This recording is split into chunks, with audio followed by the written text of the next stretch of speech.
네, 앞서 광주 지역 기업 대출의 현황과 이로 인한 지역 경제 취약성 살펴봤는데요. 더 자세한 내용 한국은행 광주전남본부 남충현 차장과 자세한 이야기 나눠보겠습니다. 어서 오십시오.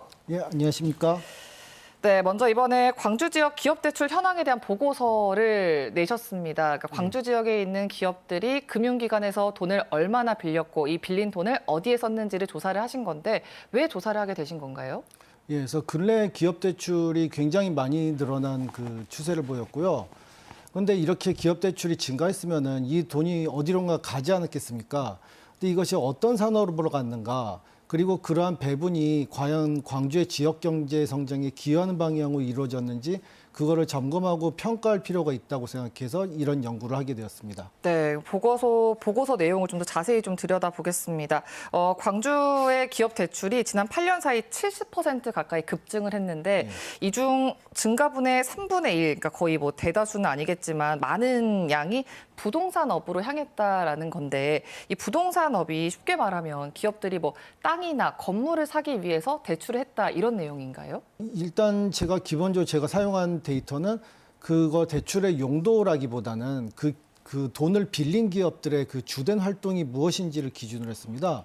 그래서 이것은 그 예를 들어서 사실 우리나라는 부동산 기업이 아닌 기업이라도 뭐 전자산업이나 자동차 산업이라든지 부동산 담보로 땅을 많이 빌리죠. 근데 그거는 제외하고 일단 부동산을 주된 활동으로 하는 기업들이 빌린 것을 여기서 부동산업 대출로 간주했습니다. 네, 그럼 이 부동산을 주력 산업으로 하는 기업들이 대출을 좀 많이 했다라는 건데 그럼 이런 구조가 왜 지역 경제에 좀 안 좋은 영향을 미친다고 보신 건가요? 그러니까 결국 금융이란 게 돈을 남는 사람들한테 빌려서 이 돈을 필요로 하는 그 기업들, 그러니까 투자할 곳은 있는데 그 자금은 부족한 기업들한테 빌려줘서 더 투자를 원활히 하고 그래서 경제가 성장하는 거, 고용도 하고 이런 것을 지원하기 위한 것이 금융의 역할인데요. 제가 조사를 했을 때 부동산업이 대출 비중은 굉장히 높습니다.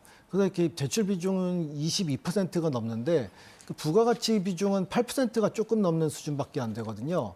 그러니까 이런 식으로 부동산업이 그 지역 경제 차지한 비중에 비해서도 과도하게 대출을 받아왔고 그 노동 생산성 역시 그러니까 1인당 부가가치 창출액도 오히려 마이너스 성장을 기록했습니다. 그래서 이런 식으로 좀 성장이 정체에 빠져 있는 산업인데 이렇게 대부분의 대출이 배분이 되는 것은 지역 경제 성장의 기여 측면에서 효율적이지 않다는 점에서 좀 우려가 되고 있습니다. 그러면 요즘 이제 정보통신업이나 사업 서비스업, 쉽게 말하면 뭐 IT 기업이나 온라인 기업들의 대출 비중은 전국 평균보다 지금 광주가 많이 낮더라고요. 예. 그래서 이제 보고서를 보면 이런 기업들이 대출을 좀 늘려야 된다라고 하셨는데 사실 이 대출이 기업 입장에서는 투자기도 하지만 빚이기도 하잖아요. 그렇죠. 그런데도 왜 대출을 늘려야 하나요? 정보통신업 같은 경우에는 현재 수준이 그 정보통신업이 광주 지역 경제 차지한 부가가치 비중에 비해서 대출 비중이 현저하게 낮습니다. 그러니까 여기서 좀 더 대출을 현재 상황이 좀 과수 대출인 상황이고 좀 더 대출을 받아서 그걸 투자를 하는데 활용을 하는 것이 좀 더 이렇게 더 좋은 방향이다 이렇게 말할 수가 있을 것 같습니다. 근데 이 부분에서 금융기관의 역할도 지적을 해주셨어요. 이게 담보 중심, 그러니까 뭐 보이는 뭐 건물이나 땅이나 이런 담보 중심으로 보통 금융기관이 대출을 해주잖아요. 그렇기 때문에 뭐 사업 서비스업이나 뭐 정보통신업은 보통 온라인에서 많이 이루어지기 때문에 담보를 잡을 수 있는 게 많이 없어서 대출을 못 받는 거 아니냐 이런 지적도 하셨더라고요. 이게 부동산업이라든지 이런 곳은 부동산이라 아주 가장 확실한 담보를 가지고 있으니까 그 담보 가치를 인정받아서 대출을 쉽게 받을 수가 있는데 정보통신업이라든지 뭐 사업, 뭐 고부가치 서비스업 이런 데는 그 담보 가치를 잡기에는 이 기업의 자산의 대부분이 무형 자산입니다. 그래서 이게 딜레마가 뭐냐면은 이게 성장성이 높은 산업, 그러니까 좀 지역 경제 성장에 기여할 수 있는 산업하고 객관적으로 대출할 때 담보 가치를 입증받기 쉬운 산업이 서로 불일치한다는 게 좀 굉장히 고질적인 딜레마입니다. 그렇군요. 그럼 혹시 전국적으로 봤을 때도 이 정보통신업이나 사업 서비스업 관련 기업들의 대출이 좀 적은 편인가요? 아니면 광주가 유독 심한 편인가요? 그러니까 전국적으로도 이런 무형 자산의 비중이 높은 첨단 산업은 대출을 상대적으로 전혀 못 받는 편인 건 마찬가지인데 광주가 상대적으로도 더 심한 것으로 나타납니다.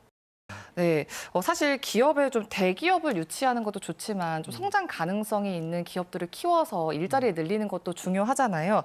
그래서 이런 고성장 산업을 키우는 게 중요할 것 같은데 이 산업에 대한 지원을 확대하기 위해서는 어떤 점을 좀 개선해야 된다고 보세요? 일단 그 무형자산의 가치 평가를 공공 부분에서 이렇게 참여해서 인정을 해준다든가 해서 좀 가치 평가를 좀 강화하는 그런 방안이 있고요.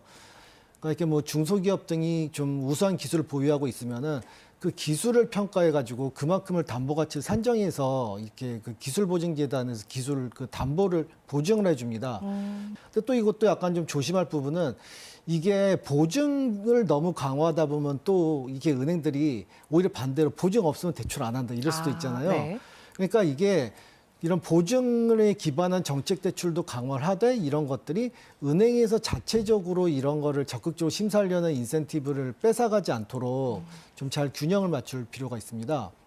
그래서 이거는 뭐 아직 좀 초기 단계이긴 하지만 여러 가지로 기업들의 거래한 빅데이터라든지 이런 것들을 수집해서 데이터 기반으로 이렇게 기업의 그 사업성이라든지 그 성장성을 파악을 하고 이걸 기반으로 신용등급을 매기고 이렇게 대출 심사를 한다 이런 방안도 연구가 되고 있습니다. 그래서 이런 것도 좀 더 적극적으로 이렇게 추진해 볼 그 가능성이 있다고 생각됩니다. 네, 금융권에서 그리고 또 지역사회에서 이 기업에 대출해 주는 걸 투자라고 생각하고 좀 더 장기적으로 고민이 좀 필요하다라는 이야기 하신 것 같습니다. 예. 오늘 이야기는 여기까지 듣겠습니다. 고맙습니다. 예, 감사합니다.